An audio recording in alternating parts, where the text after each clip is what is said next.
আসসালামু আলাইকুম। সকল প্রশংসা মহান আল্লাহ তাআলার জন্য। আজকে আমি আপনাদের সাথে গুরুত্বপূর্ণ একটি বইয়ের কিছু অংশ পড়ার চেষ্টা করব। বইটির নাম আর রাহিকুল মাকতুম, যার লেখক শাইখ সফিউর রহমান মুবারকপুরী রাহিমাহুল্লাহ এবং বাংলা অনুবাদক আবুল হাসানাত কাসিম, রিফাত মাহমুদ, আলামিন ফেরদৌস, মুহাম্মদ ফজুর রহমান। বইটির প্রথম এবং দ্বিতীয় পর্ব ইতিমধ্যে চ্যানেলে দেওয়া আছে। আপনারা চাইলে চ্যানেলের প্লেলিস্ট চেক করতে পারেন অথবা উপরের বাটনে ক্লিক করে শুনে নিতে পারেন। তবে চলুন শুরু করা যাক। ইহুদি ধর্ম। জাজিরাতুল আরবে ইহুদি সম্প্রদায়ের অবস্থানকে আমরা দুটি যুগে ভাগ করতে পারি। প্রথম যুগ। এ সময় ফিলিস্তিনে বেবিলনীয় ও আজাসিরিদের আগ্রাসনের ফলে ইহুদিরা সেখান থেকে হিজরত করে। তখন তাদের ওপর অবর্ণনীয় নির্যাতন চালানো হয়। খ্রিস্টপূর্ব 587 সালে সম্রাট বুকতুনাসরের নেতৃত্বে এই ঘটনা ঘটে। আগ্রাসনকালে তাদের ঘরবাড়ি ও উপাসনালয় ধ্বংস করা হয়। অধিকাংশ ইহুদিকে বন্দী করে নিয়ে যাওয়া হয় বাবেল শহরে। আর কিছু লোক ফিলিস্তিন ছেড়ে হিজাজের উত্তর প্রান্তে আশ্রয় নেয়। দ্বিতীয় যুগ। শততুল খ্রিস্টাব্দে তিতুস রোমানির নেতৃত্বে ফিলিস্তিনে আগ্রাসন চালানো হয়। তখনও তাদের ওপর চলতে থাকে নির্যাতনের স্টিম রোলার। ধুলোয় মিশে যায় উপাসনালয়গুলো। নিরুপায় হয়ে তাদের বহু গোত্র হিজাজে পাড়ি জমায়। ইয়াসরিব, খাইবার, তাইমা প্রভৃতি অঞ্চলে বসবাস শুরু করে। সেখানে তারা অনেক গ্রাম, কেল্লা ও দুর্গ গড়ে তোলে। পরবর্তী সময়ে এ সকল মুহাজির ইহুদির কারণেই আরবদের মাঝে ইহুদি ধর্ম ছড়িয়ে পড়ে। ইসলামের শুরুর দিকে ঘটে যাওয়া বিভিন্ন রাজনৈতিক ঘটনায় এই সম্প্রদায়ের উল্লেখযোগ্য ভূমিকা ছিল। খাইবার, নাজির, মুস্তালিক, কুরাইজা, কাইনুকাশের সময়কার প্রসিদ্ধ ইহুদি গোত্র। আল্লামা শামসুদ্দীন সে সময় ইহুদিরা 20টিরও বেশি গোত্রে বিভক্ত ছিল বলে উল্লেখ করেছেন। বাদশাহ তুব্বান আসাদ আবু কারবের পৃষ্ঠপোষকতায় ইয়েমেনে ইহুদি ধর্মের প্রচার ও প্রসার ঘটে। ইয়াসরিবে যুদ্ধ করতে এসে ইহুদি ধর্ম তার খুব মনে ধরে। তখন বনু কুরাইজার 2জন ইহুদি পাদরীকে সঙ্গে নিয়ে যায়। এভাবেই ইয়েমেনে ইহুদি ধর্মের প্রচার আরম্ভ হয়। তার অবর্তমানে ক্ষমতায় আসে তারই পুত্র ইউসুফ জুনুয়াস। সে নাজরানি খ্রিস্টানদের ওপর হামলা চালায়, তাদেরকে ইহুদি ধর্ম গ্রহণ করতে আহ্বান করে। কিন্তু তারা সে আহ্বান থেকে মুখ ফিরিয়ে নেয়। এ কারণে সবাইকে গর্তে নিক্ষেপ করে পুড়িয়ে মারে। ছোট বড়, নারী পুরুষ, শিশুবৃদ্ধ কাউকেই ছাড় দেয়নি সে। জানা যায় নিহতের সংখ্যা ছিল 20 থেকে 40,000। 523 খ্রিস্টাব্দের অক্টোবর মাসে এই হৃদয়বিদারক ঘটনাটি ঘটে, যা সামান্য অংশ সূরা বুরুজেও উল্লেখ করা হয়েছে। খ্রিস্টধর্ম। আরবে খ্রিস্টধর্ম প্রবেশ করে হাবশি ও রোমানদের আগ্রাসনের মধ্য দিয়ে। ইয়েমেনে হাবশিদের প্রথম আগ্রাসন ছিল 340 খ্রিস্টাব্দে, যা 378 খ্রিস্টাব্দ পর্যন্ত স্থায়িত্ব লাভ করে। সেই সময়ে ইয়েমেনে খ্রিস্টধর্মের ভিত্তি স্থাপিত হয়। এর কাছাকাছি সময় নাজরানে ফাইমায়ুন নামে এক ব্যক্তির আবির্ভাব ঘটে, যার থেকে অনেক অলৌকিক ঘটনা প্রকাশ পায়। নাজরানবাসীকে সে খ্রিস্টধর্মের দাওয়াত দেয়। তারা তার সততা এবং তার ধর্মের সত্যতা উপলব্ধি করতে পেরে দলে দলে খ্রিস্টধর্ম গ্রহণ করে। হাবশিদের কর্তৃত্ব প্রতিষ্ঠার সাথে সাথে ইয়েমেন থেকে জুনুয়াসের নাম নিশানা মুছে যায়। ক্ষমতায় আরোহণ করে বাদশাহ আবরাহা। সে পরিপূর্ণ উদ্যম ও উৎসাহের সাথে খ্রিস্টধর্মের প্রচার প্রসার শুরু করে। এক পর্যায়ে অতি উৎসাহী হয়ে পড়লে ইয়েমেনে এক বিশেষ গির্জা নির্মাণ করে, যার নাম দেয় আল কাবাতুল ইয়ামানিয়া। শুধু তাই নয়, সে আরব হাজিদের ইয়েমেন অভিমুখী করার লক্ষ্যে বাইতুল্লাহ ধ্বংসের ষড়যন্ত্র শুরু করে। তখন আল্লাহ তাআলা তাকে উচিত শিক্ষা দেন। রোমানদের সংস্পর্শে থাকার কারণে আরবের গাসসানি, তাগলিব, তাইসহ প্রভৃতি গোত্র ও সম্প্রদায় খ্রিস্টধর্মের প্রতি দুর্বল হয়ে পড়ে। এমনকি হীরার কয়েকজন বাদশাহ এই ধর্ম গ্রহণ করে। অগ্নিপূজারী সম্প্রদায়। পারস্যের আশপাশের আরব দেশগুলোতে আগুন উপাসনার এই ধর্ম বেশি বিস্তার লাভ করে। সে সময় ইরাক, বাহরাইন, আহসা, হিজর এবং এর পার্শ্ববর্তী উপসাগরের সীমান্ত অঞ্চলগুলোতে বহু অগ্নিপূজারী বাস করত। পারসিকদের আগ্রাসন চলাকালেও ইয়েমেনের অনেকে এই ধর্ম গ্রহণ করে। সাবেই সম্প্রদায়। ইরাক ও অন্যান্য দেশের প্রত্নতাত্ত্বিক অনুসন্ধান থেকে জানা যায়, ইব্রাহিম আলাইহিস সালামের অনুসারী কালদানি গোত্রই পরবর্তীকালে সাবেই সম্প্রদায়। সিরিয়ার অনেক মানুষ এই ধর্ম গ্রহণ করে। ইয়েমেনেও এই ধর্মের প্রচলন ছিল। এরপর একসময় ইহুদি ও খ্রিস্টধর্মের আবির্ভাব ঘটে। এতে সাবেই সম্প্রদায়ের ভিত অনেকটাই দুর্বল হয়ে পড়ে। কিন্তু নিশ্চিহ্ন হয়ে যায় না একেবারে, বরং অগ্নিপূজকদের সঙ্গে মিশে কিংবা তাদের প্রতিবেশী হয়ে ইরাকের আরব ও আরব উপসাগরের উপকূলীয় অঞ্চলে টিকে থাকে যুগ যুগ ধরে। নানা ধর্মের সমাহার। ইসলামের আগমনকালে এই ছিল আরবদের ধর্ম ও ধর্মীয় বিশ্বাস। বস্তুত সবগুলো ধর্মেই তখন ধ্বংসের কিনারায় পৌঁছে গিয়েছে। মুশরিকদের অবস্থা এমন যে তারা নিজেদের ইব্রাহিম আলাইহিস সালামের ধর্মের অনুসারী দাবি করলেও তার ধর্মের আদেশ নিষেধ ও বিধিবিধান থেকে ছিল বহু দূরে। চারদিক আচ্ছন্ন অন্যায় ও পাপাচারে কালের আবর্তনে মূর্তিপূজকদের রীতিনীতি, সংস্কৃতি এবং ধর্মীয় কুসংস্কার জায়গা করে নিয়েছে তাদের মাঝে। সামাজিক, রাজনৈতিক ও ধর্মীয় জীবনে এর ব্যাপক প্রভাব লক্ষ্য করা যায়। ইহুদি ধর্ম কপটতা ও স্বেচ্ছাচারিতার নিচে চাপা পড়ে গিয়েছে। নেতৃস্থানীয়রা ধর্মপ্রণেতা হিসেবে আবির্ভূত হয়েছে। জনসাধারণের প্রতিটি আচরণ ও উচ্চারণের হিসেব নিত তারা। তাদের জীবনের একমাত্র লক্ষ্য ছিল সম্পদ উপার্জন। ফলে তাতে দিন ধ্বংস হয়ে যায়, কুফরি ও অবিশ্বাস বৃদ্ধি পায় এবং আল্লাহ প্রদত্ত বিধানের ব্যাপারে অবজ্ঞা প্রদর্শনের হিড়িক পড়ে চারদিকে। খ্রিস্টধর্মেও মূর্তি পূজার প্রচলন ঘটতে শুরু করে। সৃষ্টি ও স্রষ্টার মাঝে এক অভূতপূর্ব মিশ্র ধারণা লক্ষ্য করা যায়। আরবের যেসব লোক এ ধর্মের অনুসরণ করত তাদের মধ্যে এর কোনো ইতিবাচক প্রভাবই বিদ্যমান ছিল না। ধর্মীয় শিক্ষা দীক্ষা এবং তাদের জীবন ব্যবস্থার মাঝে তখন বিস্তর ফারাক। চাইলেও সে জীবনধারা থেকে বেরিয়ে আসা সম্ভব ছিল না। আরবের অন্যান্য ধর্মাবলম্বীর অবস্থা বলতে গেলে মুশরিকদের মতোই। কারণ ধর্মের নামগত ভিন্নতা বাদ দিলে ভেতরে ও বাইরে এবং চিন্তা ও আচরণে তারা সবাই একই রকম। এই একাত্মতার প্রভাব তাদের বিশ্বাস ও জীবনাচারেও পড়েছিল সমানভাবে। জাহিলি যুগের আরব সমাজ। জাজিরাতুল আরবের রাজনৈতিক ও ধর্মবিশ্বাস নিয়ে কথা হলো। এখন আমরা সেখানকার সামাজিক, অর্থনৈতিক ও চারিত্রিক বিষয়গুলি সংক্ষেপে তুলে ধরব। সামাজিক অবস্থা। জাহিলি যুগে আরবের অধিবাসীরা ছিল বিভিন্ন শ্রেণীতে বিভক্ত। প্রত্যেক শ্রেণীর জীবনযাপনের পদ্ধতি ও রীতিনীতি ছিল ভিন্ন ভিন্ন। যেমন সম্ভ্রান্ত শ্রেণীর লোকদের সাথে তাদের স্ত্রীদের সম্পর্ক ছিল খুবই ভালো। তাদের স্ত্রীরা নিজেদের ইচ্ছা ও আবদার জানানো এবং সিদ্ধান্ত বাস্তবায়নের ক্ষেত্রে পূর্ণ স্বাধীনতা পেত। তারা এতটাই সম্মানিতা ও সুরক্ষিতা ছিল যে তাদের এক ইশারায় যুদ্ধ বেঁধে যেত, রক্তের বন্যা বয়ে যেত। আরবদের দৃষ্টিতে কোনো পুরুষের সম্মান, মর্যাদা ও সাহসিকতার প্রশংসা করতে গেলে বেশিরভাগ সময় নারীদের প্রসঙ্গ চলে আসত। কখনো কখনো নারীদের চাওয়াতেই একাধিক গোত্রের মাঝে সন্ধি স্থাপিত হতো। আবার কখনো তাদের কথাতেই যুদ্ধের দামামা বেজে উঠত। এত কিছুর পরও সে সময়কার পরিবারগুলো ছিল পুরুষপ্রধান। পুরুষ অভিভাবকদের তত্ত্বাবধানেই তখন বৈবাহিক সূত্রে পুরুষদের সাথে নারীদের সম্পর্ক স্থাপিত হতো। এক্ষেত্রে কোনো নারীর দ্বিমত পোষণের অধিকার ছিল না। এটা সম্ভ্রান্ত শ্রেণীর অবস্থা। তবে আরও একটি শ্রেণী দেখা যেত যাদের কাছে নারী পুরুষের অবাধ মেলামেশা ছিল খুবই স্বাভাবিক ও নৈমিত্তিক একটি ব্যাপার। তাদের এই বাধাহীন সম্পর্কে অশ্লীলতা, নির্লজ্জতা, কদর্যতা ছাড়া অন্য কোনো শব্দে সংজ্ঞায়িত করা সম্ভব নয়। ইমাম আবু দাউদ রাহিমাহুল্লাহ আয়েশা রাজিয়াল্লাহু আনহা থেকে বর্ণনা করেন, জাহিলি যুগে 4 ধরনের বিয়ে প্রচলিত ছিল। 1. আমাদের এ যুগের বিয়ের মতো, অর্থাৎ কোনো পুরুষ কোনো নারীর অভিভাবকের কাছে বিয়ের প্রস্তাব নিয়ে যেত, তারপর মোহর আদায়ের মাধ্যমে বিয়ে সম্পন্ন হতো। 2. কোনো স্বামী তার স্ত্রীকে নির্দেশ দিত যে ঋতুস্রাব থেকে পবিত্র হওয়ার পর সে যেন অমুক পুরুষের সান্নিধ্যে চলে যায় এবং তার মাধ্যমে গর্ভধারণ করে। এরপর ওই লোকের দ্বারা গর্ভধারণের বিষয়টি নিশ্চিত না হওয়া পর্যন্ত সে তার স্ত্রী থেকে দূরে থাকত। গর্ভের আলামত প্রকাশ পাওয়ার পর ইচ্ছে হলে স্ত্রীর কাছে যেত। উঁচু বংশের সঙ্গে নিজ বংশকে সম্পৃক্ত করার লক্ষ্যে এই জঘন্য কাজটি তারা করত। এই প্রকারের বিয়েকে বলা হতো গর্ভসঞ্জার বিবাহ। 3. 8-9 জন পুরুষ একত্রিত হয়ে প্রত্যেকে একই নারীর সঙ্গে মিলিত হতো। এতে ওই নারী গর্ভধারণ করে সন্তান জন্ম দিত। এর কিছুদিন পর সে তাদের সবাইকে ডেকে এনে বলতো, তোমরা যা করেছ তা সবাই জানে। এরপর সেই নারী ইচ্ছে মতো তাদের মধ্য থেকে একজনকে সন্তানের পিতা হিসেবে বেছে নিত। এভাবে নিজের সন্তানের বংশ নির্ধারণের ক্ষেত্রে নারীরা ছিল পুরোপুরি স্বাধীন। 4. অগণিত পুরুষ একজন নারীর সঙ্গে মিলিত হতো। কাউকেই সে বাধা দিত না। সহজ কথায় যাকে বলে বেবিচার।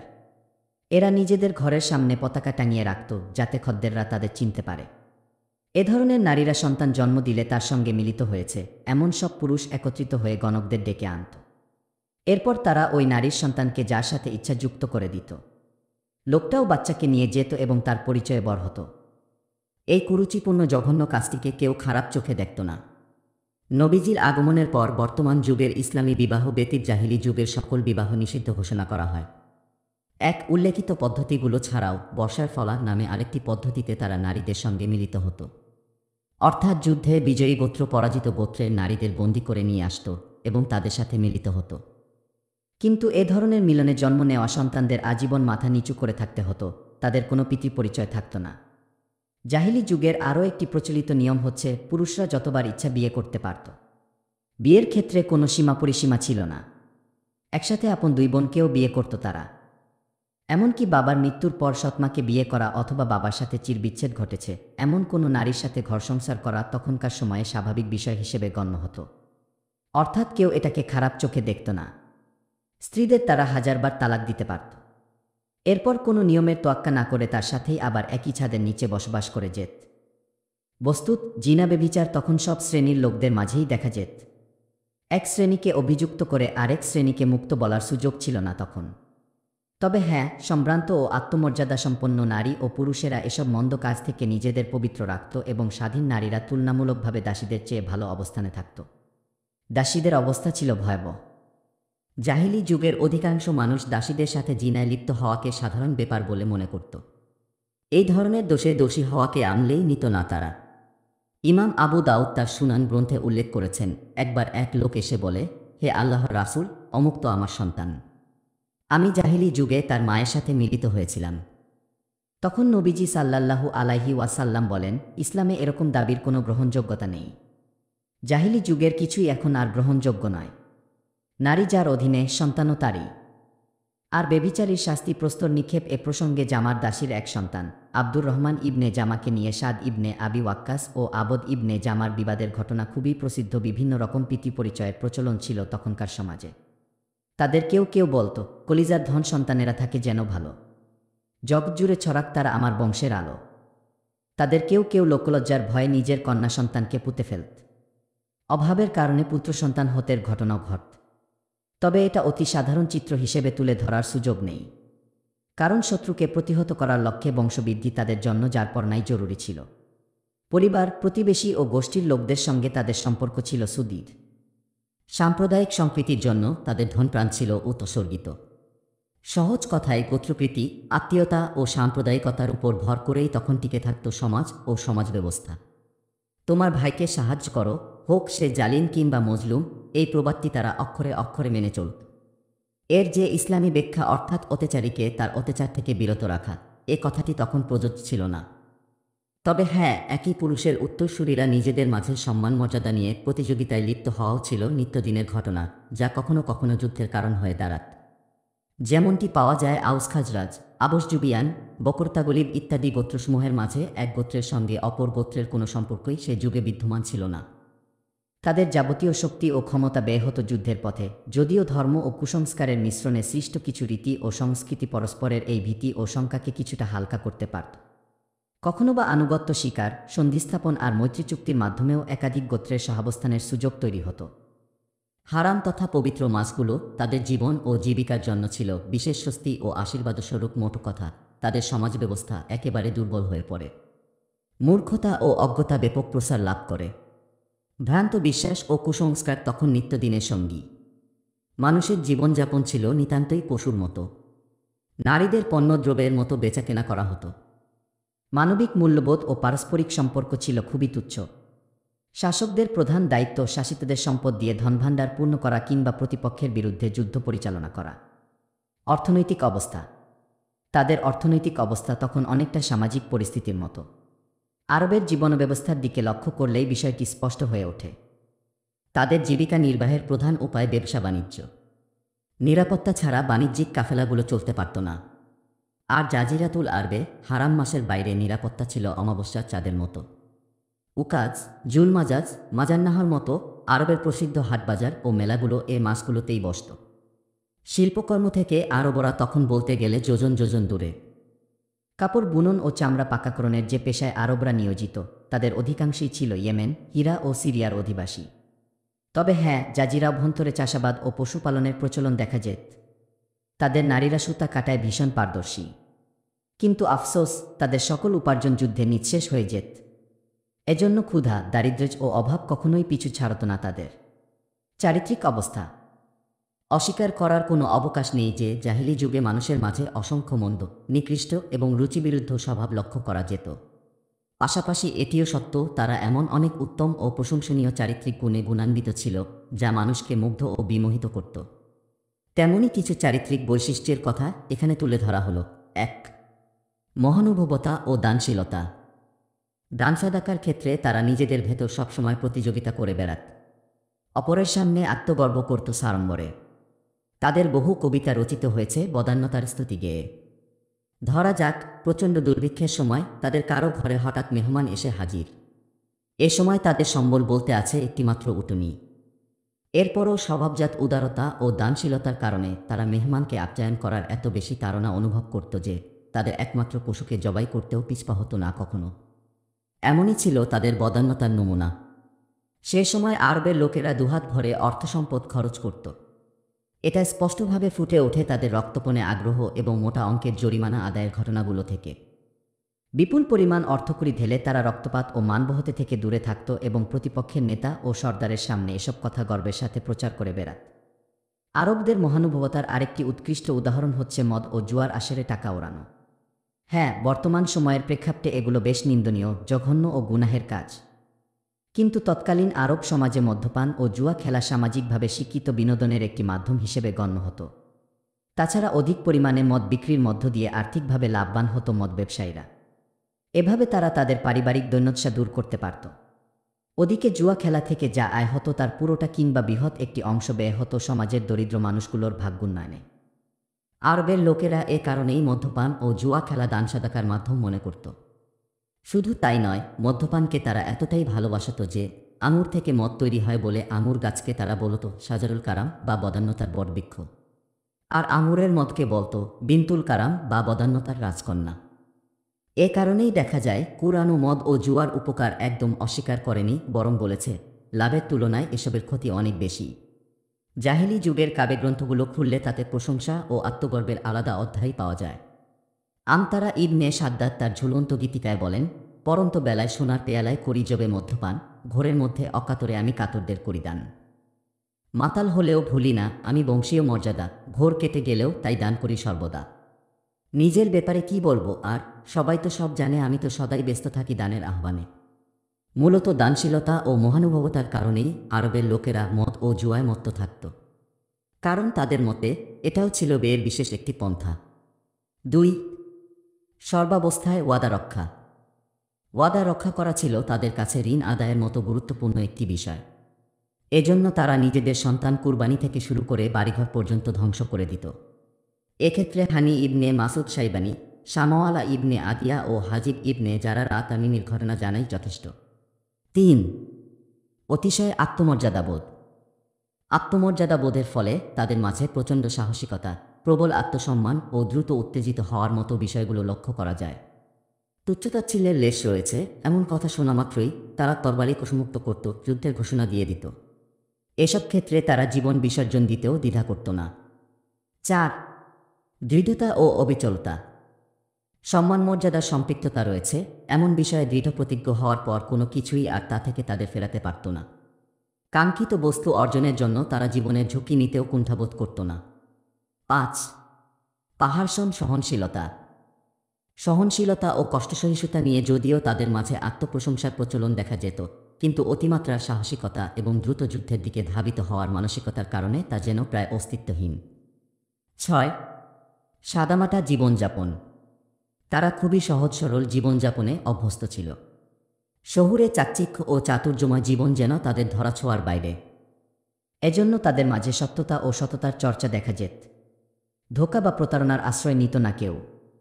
সর্বোপরি দেখা যায় সমগ্র বিশ্বের তুলনায় জাজিরাতুল আরবের ভৌগোলিক অবস্থান এবং আরবদের মাঝে বিদ্যমান উত্তম গুণাবলীর কারণেই সর্বজনীন পয়গামের জিম্মাদারি পালন এবং মানবজাতি ও মানব সমাজের নেতৃত্ব দানের জন্য তাদের নির্বাচন করা হয়েছে। কারণ যদিও তাদের কিছু বৈশিষ্ট্য খারাপ ছিল, তবে সামগ্রিকভাবে তারা ছিল উত্তম চরিত্রের অধিকারী। তাদের সমস্যাটুকু দূর করা গেলে মানব সমাজের জন্য তা ব্যাপক কল্যাণ বয়ে আনতে পারত। ঠিক সেই কাজটিই সম্পন্ন করেছে ইসলাম। প্রতিশ্রুতি পূরণের পর সম্ভবত তাদের চারিত্রিক গুণাবলীর মাঝে সবচেয়ে তাৎপর্যপূর্ণ দিক ছিল আত্মমর্যাদাবোধ ও সিদ্ধান্তের উপর অবিচলতা। তা না হলে হয়তো অনিষ্ট ও অকল্যাণ দূর করে ইনসাফ ও কল্যাণ প্রতিষ্ঠা করা সম্ভব ছিল না। বলতে গেলে এমন সক্ষমতা ও দ্বিধাতার কারণেই তা সম্ভব হয়েছে। উল্লেখিত গুণগুলো ছাড়া আরও অনেক গুণে তারা গুণান্বিত, তবে এখানে সবগুলো উল্লেখ করা আমাদের উদ্দেশ্য নয়। নবীজির বংশধারা ও পরিবার বংশধারা। নবীজির বংশধারা 3টি ভাগে বিভক্ত। প্রথম ভাগে নবীজি থেকে আদনান পর্যন্ত বর্ণিত হয়েছে, এর উপর ইতিহাসবিদ ও বংশধারা বিশেষজ্ঞদের সহমত লক্ষ্য করা যায়। দ্বিতীয় ভাগে বর্ণিত হয়েছে আদনান থেকে ইব্রাহিম আলাইহিসসালাম পর্যন্ত, এর কিছু অংশ নিয়ে দ্বিমত রয়েছে। কারো মতে এ অংশ বর্ণনা করা যাবে, আবার কারো মতে বর্ণনা না করাই ভালো। আর তৃতীয় ভাগে আছে ইব্রাহিম আলাইহিসসালাম থেকে নিয়ে আদম আলাইহিসসালাম পর্যন্ত। এটা নিঃসন্দেহে ত্রুটিপূর্ণ। বংশধারা নিয়ে পূর্বে সামান্য কিছু আলোচনা হয়েছে। এবার এই 3 স্তরের বিস্তারিত দেখা যাক। প্রথমাংশ মুহাম্মদ ইবনে আবদুল্লাহ ইবনি আব্দুল মুত্তালিব ইবনি হাশিম ইবনি আব্দি মানাফ ইবনি কুসাই ইবনি কিলাব ইবনি মুর্রা ইবনি কাব ইবনি লুয়াই ইবনি গালিব ইবনি ফিহর ইবনি মালিক ইবনি নজর ইবনি কিনানা ইবনি খুজাইমা ইবনি। 1 প্রকৃত নাম সাইবা। 2 প্রকৃত নাম আমর। 3 প্রকৃত নাম মুগিরা। 4 প্রকৃত নাম জাইদ। 5 তার উপাধি ছিল কুরাইশ এবং তার দিকেই পুরো গোত্রকে সম্পৃক্ত করা হয়। মুদ্রিকা ইবনি ইলিয়াস ইবনি মুদার ইবনি নিজার ইবনি মাদ ইবনি আদনান। দ্বিতীয়াংশ আদনানের ঊর্ধ্বতন পুরুষগণ। আদনান ইবনে উদাদ ইবনি হামাইসা ইবনি সালামান ইবনি আউস ইবনি বজ ইবনি কামওয়াল ইবনি উবাই ইবনি আওয়াম ইবনি নাসিব ইবনি হাজা ইবনি বালদাস ইবনি ইয়াদলাফ ইবনি তাবিক ইবনি জাহিন ইবনি নাহিস ইবনি মাখি ইবনি আইদ ইবনি আবকার ইবনি উবাইদ ইবনি দা ইবনি হামদান ইবনি সানবার ইবনি ইয়াসরিবি ইবনি ইয়াহজান ইবনি ইয়ালহান ইবনি আরাবি ইবনি আইদ ইবনি দাইশান ইবনি আইসার ইবনি আফনাদ ইবনি আইহাম ইবনি মিকসার ইবনি নাহিস ইবনি জারিহ ইবনি সুম্মি ইবনি মাজা ইবনি আওদানি ইবনি ইরাম ইবনি কাইদার ইবনি ইসমাইল ইবনি ইব্রাহিম আলাইহিমাসসালাম। তৃতীয়াংশ ইব্রাহিম আলাইহিসসালামের ঊর্ধ্বতন পুরুষগণ।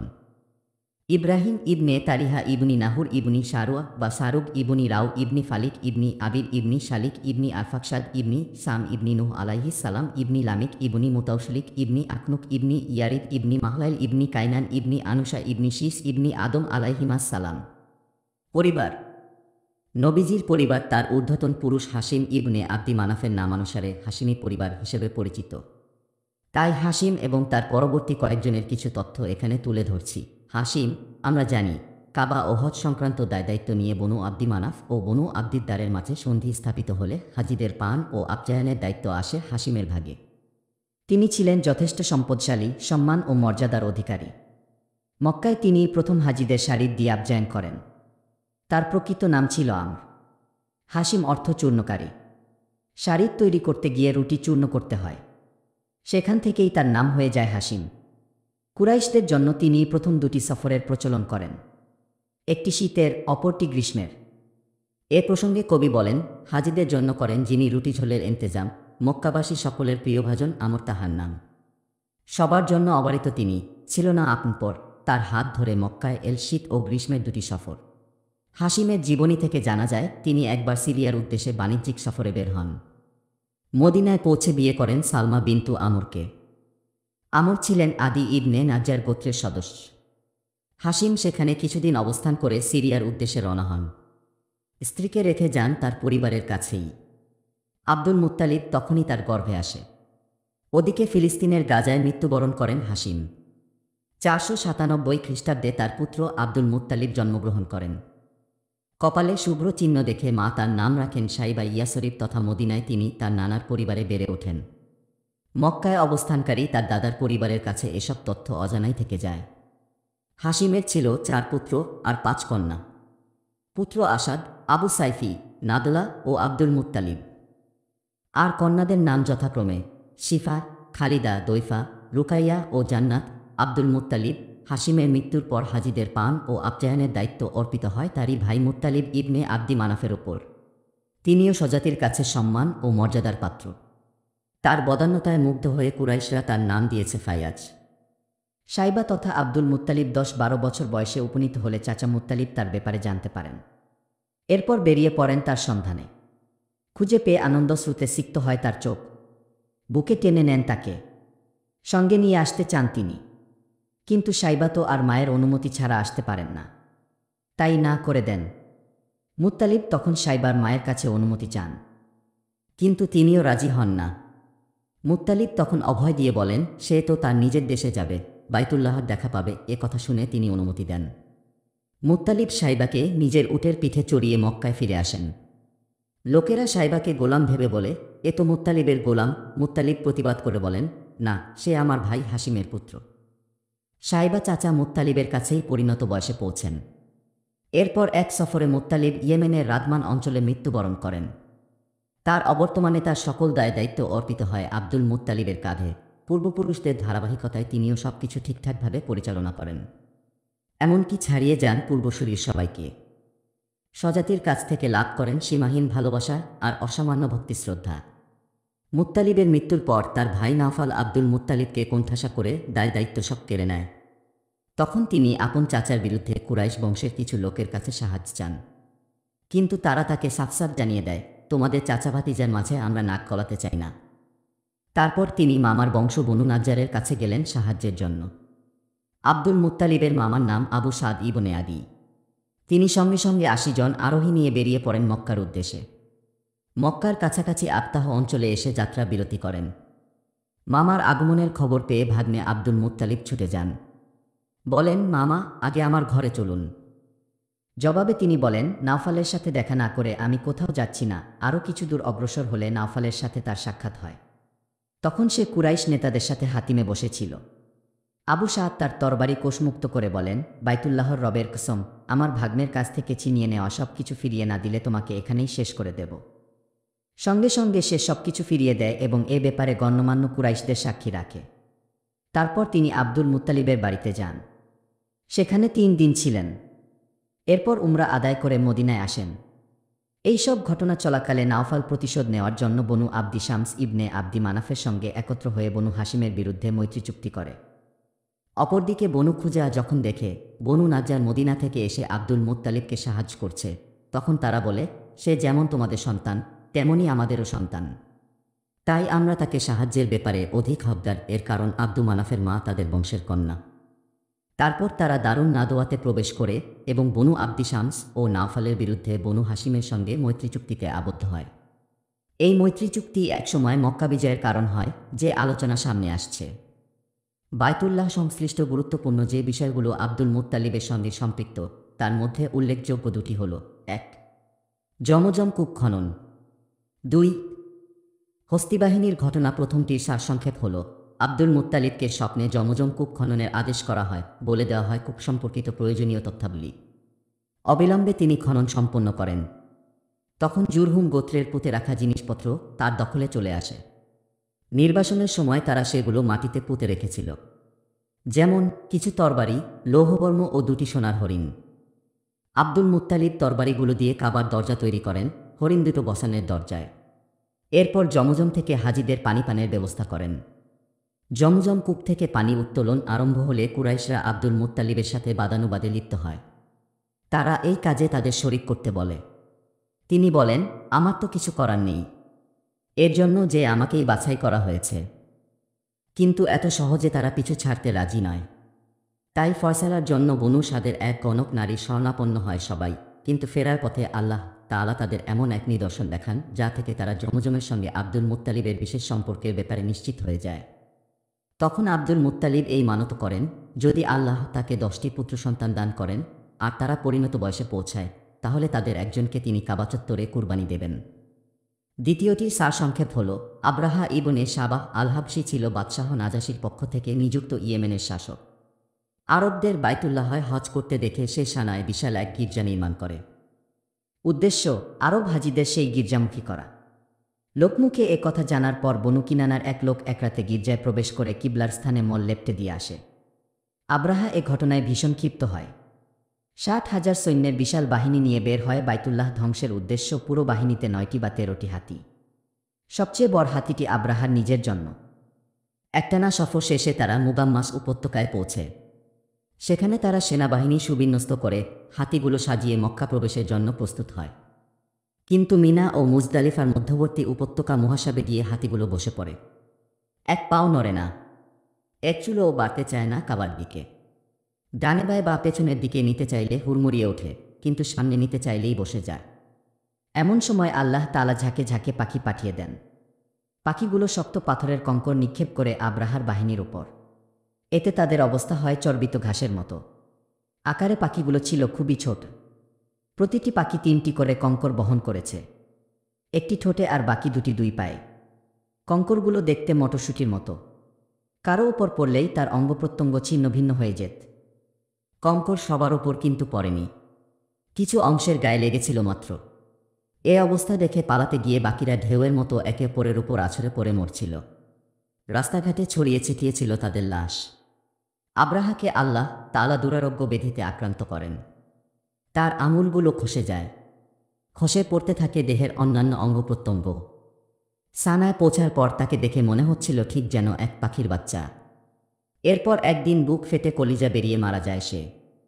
আক্রমণের প্রাক্কালে শঙ্কিত হয়ে কুরাইশরা বিভিন্ন গিরিপথ ও পাহাড়ের চূড়ায় আশ্রয় নেয়, তবে সেনাবাহিনী বিপর্যস্ত হয়ে পালিয়ে গেলে তারা নিরাপদে নিজ নিজ ঘরে ফিরে আসে। নবীজি জন্মের 50 দিন, মতান্তরে 55 দিন পূর্বে মুহররম মাসে এই ঘটনাটি ঘটে। তখন 571 খ্রিস্টাব্দ, ফেব্রুয়ারির শেষ কিংবা মার্চের শুরু। এ ঘটনাটি নবীজির আগমন ও কাবাঘরের মর্যাদা রক্ষায় আল্লাহর পক্ষ থেকে আসা বিশেষ সাহায্য ও নিদর্শন। আমরা একটু খেয়াল করলেই দেখতে পাই, বাইতুল মাকদিস মুসলিমদের দখলে থাকা অবস্থাতেও আল্লাহর শত্রু মুশরিকরা একাধিকবার সেখানে হামলা চালিয়ে তা দখলে নিয়েছে। যেমন বুকতুনাসর খ্রিস্টপূর্ব 587 সালে, আর রোমানরা 77 খ্রিস্টাব্দে সেখানে আগ্রাসন চালায়। এর বিপরীতে কাবা ছিল মুশরিকদের দখলে। খ্রিস্টানরা সে সময় হকের অনুসারী হয়েও কাবা দখল করতে পারেনি। এতে কাবা গৃহের মর্যাদার বিষয়টি সহজেই বোঝা যায়। হস্তি বাহিনীর ঘটনাটি এমন মোক্ষম সময়ে ঘটে যে খুব দ্রুতই এর খবর ছড়িয়ে পড়ে দুনিয়ার আনাচে কানাচে। হাবশিদের সাথে রোমানদের তখন এক মজবুত সম্পর্ক। অপরদিকে পার্সিকরা ওত পেতে আছে রোমানদের ঘায়েল করার জন্য। এ কারণে রোমান ও তাদের মিত্রদের গতিবিধির উপর তাদের তীক্ষ্ণ দৃষ্টি। আর তাই হস্তি বাহিনীর পরাজয়ের খবর শোনামাত্রই পার্সিকরা হামলা করে বসে ইয়েমেনে। রোম ও পারস্য ছিল তৎকালীন বিশ্বের দুই পরাশক্তি। সঙ্গত কারণেই এই ঘটনায় পুরো দুনিয়ার দৃষ্টি নিবদ্ধ হয় কাবার প্রতি। কাবা যে আল্লাহর ঘর এবং আল্লাহর কাছে যে এই ঘরের বিশেষ মর্যাদা রয়েছে, সবার কাছে তা পরিষ্কার হয়ে যায়। এই ঘটনা মানুষকে বুঝিয়ে দেয়, এটি হচ্ছে সেই ঘর স্বয়ং আল্লাহ যেটিকে পবিত্রতা ও মর্যাদার জন্য মনোনীত করেছেন। তাই সেখানকার কেউ যদি নবুয়তের দাবি করে, তবে তা হবে এই ঘটনারই পরিপূরক। মুমিনদের বিরুদ্ধে মুশরিকদের প্রতি আল্লাহর সাহায্যের মাঝে নিহিত সূক্ষ্ম প্রজ্ঞার ব্যাখ্যা এটাই, যা বস্তুনির্ভর দুনিয়ার বিশ্লেষণের ঊর্ধ্বে। আব্দুল মুত্তালিবের ছিল 10 জন পুত্র সন্তান। তাদের নাম হারিস, জুবাইর, আবু তালিব, আবদুল্লাহ, হামজা, আবুল আহাব, গাইদার, মুকাউবিন, সাফফার ও আব্বাস। মোট 11 জন পুত্রের কথা যারা বলেন, তাদের মতে আরেকজনের নাম কুসাম। 13 জনের কথাও বলেন অনেকে। তাদের মতে বাকি 2 জনের নাম আব্দুল কাবা ও হাজলা। এও বলা হয় বস্তুত মুকাউবিমের অপর নাম আব্দুল কাবা আর হাজলা মূলত গাইদাকেরই নাম। কুসাম নামে আব্দুল মুত্তালিবের কোনো পুত্র সন্তান ছিল না। তার 6টি মেয়ে ছিল। তাদের নাম উম্মুল হাকিম বা বাইদা, বাররা, আতিকা, সাফিয়া, আরওয়া ও মাইমা। নবীজির পিতা আবদুল্লাহ, তার মায়ের নাম ফাতিমা রাদিয়াল্লাহু তাআলা আনহু বিনতু আমর ইবনি আইজ ইবনি ইমরান ইবনি মাকজুম ইবনি ইয়াকজা ইবনি মুররা। আব্দুল মুত্তালিবের সবচেয়ে সুদর্শন, সচ্চরিত্র ও প্রিয় পুত্র ছিলেন তিনি। তার আরও একটি উল্লেখযোগ্য গুণ হচ্ছে তিনি একজন জাবিহ বা আল্লাহর জন্য উৎসর্গিত। ঘটনার সারসংক্ষেপ, আব্দুল মুত্তালিবের পুত্র সংখ্যা 10 জন। তারা সবাই পরিণত বয়সে পদার্পণ করলে তিনি মানতের ব্যাপারে জানান। সন্তানরাও তার সাথে সহমত পোষণ করে। লটারির জন্য তাদের 10 জনের নাম হবল মূর্তির দায়িত্বশীলের হাতে দেওয়া হয়। লটারিতে আবদুল্লাহর নাম উঠে আসে। আব্দুল মুত্তালিব তাকে কুরবানির জন্য ধারালো ছুরি নিয়ে কাবা চত্বরে উপস্থিত হন। কিন্তু কুরাইশরা, বিশেষত বনু মাকজুম তথা তার মামার বংশের লোকেরা ও তার ভাই আবু তালিব এ কাজে বাধা দেন। তখন আব্দুল মুত্তালিব বলেন, তাহলে আমার মানত পুরা করব কিভাবে? তারা তাকে গণকের পরামর্শ নিতে বলেন।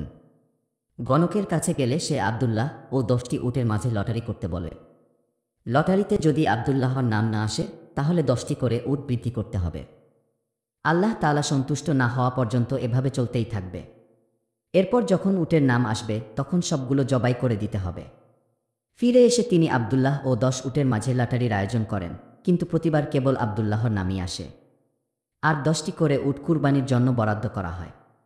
এভাবে বৃদ্ধি পেতে পেতে উটের সংখ্যা 100-তে পৌঁছলে লটারিতে উটের নাম আসে। তারপর জবাই করা হয় 100 উট। ভাগ বাটোয়ারা করে দেওয়া হয় লোকজনের মধ্যে। হিংস্র প্রাণীদের জন্য উন্মুক্ত করে দেওয়া হয় অনেক উট। এর আগে কুরাইশ ও সমগ্র আরবে দিয়াতের পরিমাণ ছিল 10টি উট। কিন্তু এই ঘটনার পর দিয়াতের জন্য 100 উট নির্ধারণ করা হয়। ইসলামী শরীয়ত তাতে কোনো পরিবর্তন করেনি।